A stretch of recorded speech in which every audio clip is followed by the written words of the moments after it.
தமிழீழ விடுதலை புலிகள் பிடித்திருந்தால் கூட இவ்வாறு நடந்திருக்க மாட்டார்கள். கவலையில் சாலை. மத்திய கிழக்கில் உச்சம் தொடும் போர் பதட்டம். ஈரானின் உயிர் நாடியை தாக்கி அழிக்க உள்ள அமெரிக்கா. Khamenei is back. ட்ரம்பிற்கு எச்சரிக்கை விடுத்த ஈரான். முஸ்தபா ஹமேனி குறித்த தகவல்களுக்கு $10 மில்லியன் அமெரிக்காவின் அதிரடி அறிவிப்பு. நாமலுக்கு ரணிலின் ரகசிய தகவலால் ஏற்பட்ட குழப்பம்.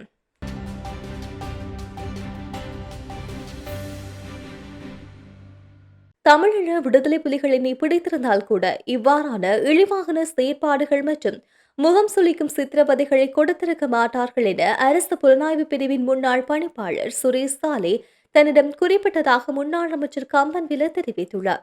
குற்றவியல் விசாரணைகள் பிரிவில் தடுத்து வைக்கப்பட்டுள்ள சுரேஷ் சாலேவை சந்தித்த பின்னர் ஊடகங்களுக்கு கருத்து தெரிவிக்கும் போதே இதனை தெரிவித்தார்.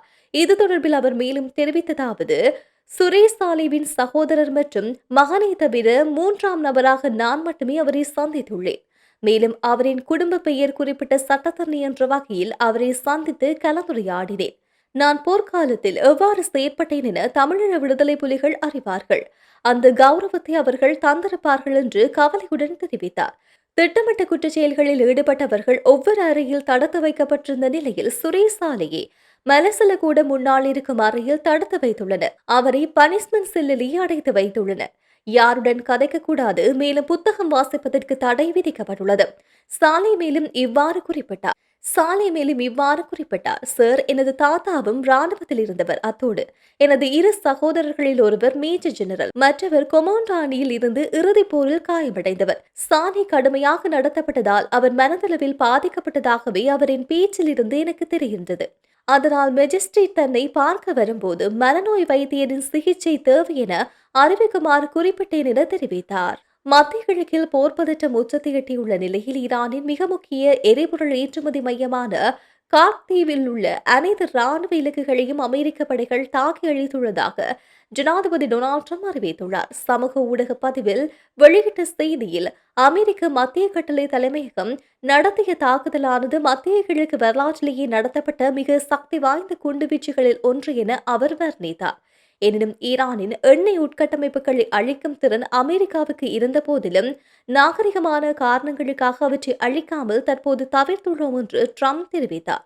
இருப்பினும் ஹோர்மோஸ் நீரிணை வழியாக செல்லும் கப்பல்களின் சுதந்திரமான மற்றும் பாதுகாப்பான போக்குவரத்துக்கு ஈரானோ அல்லது வேறு எவரேனும் இடையூறு விளைவித்தால் இந்த முடிவை உடனடியாக மறுபரிசீலனை செய்து எண்ணெய் கிணறுகளை அழிக்க தயங்க மாட்டேன் என அவர் கடும் எச்சரிக்கை விடுத்துள்ளார். ஈரானிடம் தன்னை தற்காத்துக் கொள்ளும் திறன் இல்லை என்றும் அமெரிக்கா நினைத்தால் எதையும் அழிக்க முடியும் என்றும் அவர் ஆவேசமாக தெரிவித்ததாக வெளிநாட்டு ஊடகங்கள் செய்தி வெளியிட்டுள்ளன.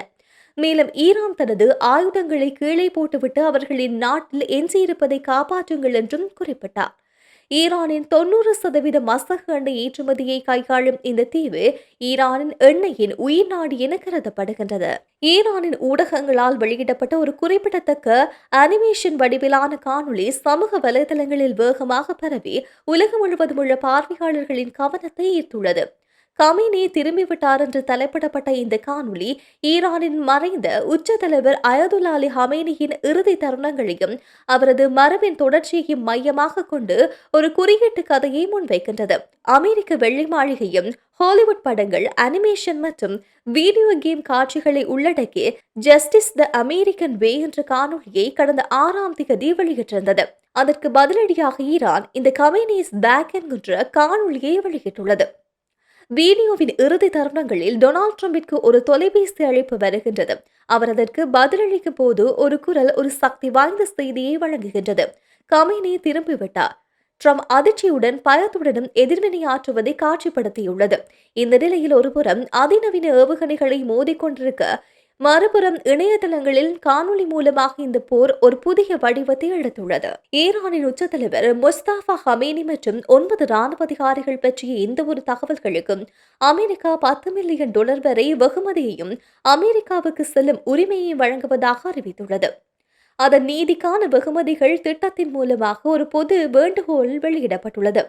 மறைந்த உச்ச தலைவர் அயதுல்லா அலி ஹமேனியின் மகன் முஸ்தபா ஹமேனி உட்பட ஈரானின் பயங்கரவாத தலைவர்கள் என்று விவரிப்பவர்கள் பற்றிய தகவல்களை கோரும் ஒரு பதிவை அந்த துறை எக்ஸ் தளத்தில் வெளியிட்டுள்ளது.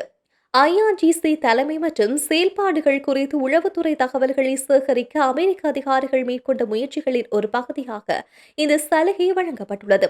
ஈரான் மற்றும் அதன் பிராந்திய வலையமைப்பை உள்ளடக்கிய அதிகாரத்தை பதற்றங்களுக்கு மத்தியில் இந்த அறிவிப்பு வந்தடைந்துள்ளது. ஈரான் மற்றும் அதன் பிராந்திய வலயங்களை உள்ளடக்கிய அதிகரித்த பதற்றத்துக்கு மத்தியில் இந்த அறிவிப்பு வெளிவந்துள்ளது. முக்கிய ஐஆர்ஜிசி நபர்களை அடையாளம் கண்டு கண்காணிப்பு அதிகாரிகளுக்கு உதவும் தகவல்களை பகிர்ந்து கொள்ள ஆதாரங்களை ஊக்குவிப்பதை நோக்கமாக கொண்டு இந்த வெகுமதி திட்டம் இருப்பதாக அமெரிக்க அதிகாரிகள் தெரிவித்துள்ளனர். முன்னாள் ஜனாதிபதி ரணில் விக்ரமசிங்க நாடாளுமன்ற உறுப்பினர் நாமல் ராஜபக்சவிடம் பிரித்தானிய பயணம் குறித்து கேள்வி எழுப்பியதாக செய்திகள் வெளியாகியுள்ளது. மக்கள் குரல் அமைப்பினால் ஏற்பாடு செய்யப்பட்ட விசேட கருத்தரங்கு ஒன்று கடந்த வாரம் இலங்கை அறக்கட்டளை நிறுவனத்தினால் நடத்தப்பட்டது. இதன்போதே இந்த கேள்வி ரணில் விக்ரமசிங்கவினால் எழுப்பப்பட்டதாக தெரிய வந்துள்ளது. நிகழ்வின் போது நாமல் ராஜபக்ச அமர்வதற்கு தயாரான வேளையில் முன்னாள் ஜனாதிபதி ரணில் விக்ரமசிங்க அவரை நோக்கி இங்கே அமருங்கள் என்று கூறி தனக்கு அருகில் ஆசனத்தை காண்பித்தார். எனினும் அந்த ஆசனத்தில் ஏற்கனவே பேராசிரியர் ஜிஎல் பீரிஸ் அமர்ந்திருந்தார். இதனைத் தொடர்ந்து நாமல் ராஜபக்சவின் அண்மையம் ஆக்ஸ்போர்ட் மற்றும் கேம்பிரிட்ஜ் பல்கலைக்கழக பயணங்கள் குறித்து ரணில் விக்ரமசிங்க விவரங்களை கேட்டறிந்துள்ளார். நாமலும் தனது பயண அனுபவங்களை அவரிடம் விரிவாக விளக்கியுள்ளார். இதன்போது ரணில் விக்ரமசிங்க நாமலின் காதுக்குள் ரகசியமாக ஏதோ ஒன்றை கூற அதற்கு நாமல் புன்னகையுடன் பதிலளித்தார். இவர்களின் இந்த நெருக்கமான ரகசிய பேச்சுவார்த்தை அங்கிருந்த ஏனைய அரசியல்வாதிகள் மற்றும் ஊடகவியலாளர்களுக்கு பெரும் பேசுபொருளாக மாற்றியது. கருத்தரங்கு நிறைவடைந்ததும் அங்கிருந்த ஊடகவியலாளர்கள் நாமல் ராஜபக்சவை சூழ்ந்து கொண்டு முன்னாள் ஜனாதிபதி ரணில் விக்ரமசிங்க உங்கள் காதுகளுக்குள் ரகசியமாக கூறியது என்ன என்று வினாவினர். அதற்கு புன்னகையுடன் பதிலளித்த நாமல் அது ஒரு ரகசியம் என கூறிவிட்டு அவ்விடத்திலிருந்து புறப்பட்டு சென்றுள்ளார்.